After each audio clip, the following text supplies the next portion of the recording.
Lord Patrick लेडिस, sir Stafford Cripps और A V Alexander थे, जिसने भारत के सम्मुख एक संविधान सभा बनाने का प्रस्ताव रखा, जिसका चुनाव 1946 में ही संपन्न हुआ। उस वक्त के भारत में 389 सदस्य थे, जिसमें 15 महिलाएं थी। इसी बीच हमारे आंदोलनकारियों की मेहनत रंग लाई और 15 अगस्त 1947 को हमारा देश आजाद हुआ और हमारे देश का बंटवारा हुआ, जिसमें 99 सदस्यों की संख्या कम होकर फिर हमारे सदस्यों की संख्या 299 हो गई, जिसके अध्यक्ष डॉक्टर राजेंद्र प्रसाद को चुना गया। तब हमारे नेताओं ने पूर्ण रूप से 29 अगस्त 1947 को भीमराव अम्बेडकर की अध्यक्षता में 7 सदस्यों की प्रारूप सभा का गठन किया। तब ये कार्य प्रारंभ हुआ। सन 1948 में प्रारूप सभा ने मसौदा प्रकाशित करके जनता से सुझाव मांगे, जिस पर 7,635 सुझाव आए, जिस पर 2 साल 11 महीने 18 दिन के बाद 26 नवंबर 1949 को हमारा संविधान अपना लिया। इसी के साथ राजेंद्र प्रसाद भारत के प्रथम राष्ट्रपति बने।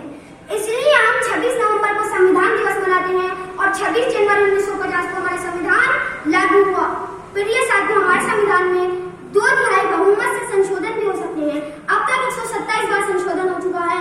आखिरी संशोधन 11 अगस्त 2021 में नरेंद्र भाई दामोदर दास मोदी की सरकार में हुआ था, जिसमें पिछड़ी जातियों को कुछ अधिकार मिले थे। सम्मानित महानुभावों, हमारा संविधान बहुत विशाल है। इसमें 1,17,369 शब्द, 395 अनुच्छेद व 12 अनुसूचियां हैं। लेकिन हमारे संविधान की सबसे बड़ी विशेषता हमारा मूल अधिकार है, जो इस प्रकार है: समानता का अधिकार, स्वतंत्रता का अधिकार, शोषण के विरुद्ध अधिकार, धार्मिक स्वतंत्रता का अधिकार, संस्कृति का अधिकार और अधिकारों की रक्षा का अधिकार।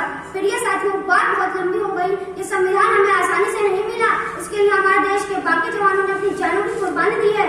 कितनी मांगों की गोदें सुनी हो गई, कितनी बहनों के सुहाग गुजर गए और वे विधवा हो गई।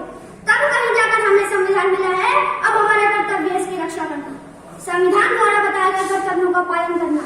हम जिस क्षेत्र में भी हैं, हमें अपना कार्य निष्ठा पूर्वक, ईमानदारी और लगन से करना है। यही हमारे संविधान विधाताओं को सच्ची श्रद्धांजलि होगी। आप सभी से मेरा एक विशेष अनुरोध है, संविधान ने हमें वोट का अधिकार दिया है। आप 14 फरवरी को वोट जरूर डालें। जय हिंद, जय भारत।